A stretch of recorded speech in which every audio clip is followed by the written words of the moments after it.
प्रदेश कांग्रेस अध्यक्ष दीपक बैझा आरोप लगाइन है कि नक्सली समस्या के समाधान पर भाजपा सरकार के नियत साफ नहीं है कि बड़े घटना के बाद भी कोई कार्यवाही नहीं कर पाते राज्य सरकार। बस्तर के बीजापुर में नौजवानों की शहादत काफी दुखद है। एम कांग्रेस शहीद के परिवार वालों के साथ में खड़े है। ये कहना रही से प्रदेश कांग्रेस अध्यक्ष दीपक बैझ के उनखरी के कहने रही कि भले ही नक्सली मन के कमजोर हो के दवा राज्य सरकार डहाल करे जाते, लेकिन सच्चाई है कि 2 साल में नक्सली मन के हौसला बुलंद हुए से और राज्य सरकार की नीयत नक्सली समस्या के समाधान में स्पष्ट नहीं है। दीपक बैझ की भी आरोप रही से कि राज्य सरकार केवल वाहवाही लूटे की काम में शामिल है और 1 साल में कोई भी गंभीर प्रयास नक्सली समस्या के समाधान पर नहीं हुए है। आज बीजापुर में हुई नक्सल घटना में शहीद हुए जवानों को विनम्र श्रद्धांजलि और साथ ही घायल जवानों को स्वास्थ्य लाभ की कामना करते हैं।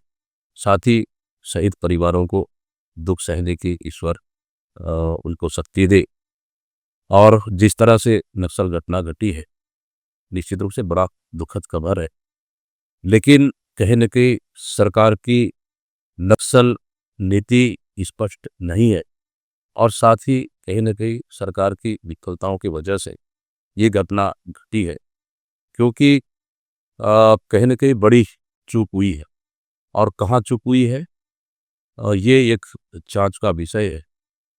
क्योंकि सरकार जिस मोर्चे पर काम कर रही है मुझे लगता है कि बड़ा बहुत ही ओवर कॉन्फिडेंस में है, जबकि बस्तर की परिस्थितियाँ उतनी अनुकूल नहीं है। भौगोलिक दृष्टि से कठिन परिस्थितियाँ हैं। इन परिस्थितियों में बहुत ही सावधानी और प्लानिंग की आवश्यकता है। कहीं न कहीं सरकार उसमें विफल साबित हुई। उनका भी आरोप रही है कि राज्य सरकार निर्णय के शिकार है और केवल केंद्र सरकार के फैसला ही लागू करे के ऊपर विचार करत है, जबकि यहाँ की स्थिति और समस्या ला देख के राज्य सरकार ला अपन डाले भी नक्सली समस्या के समाधान पर ठोस कदम उठाए की जरूरत है। ब्यूरो रिपोर्ट, उत्तलंघा न्यूज।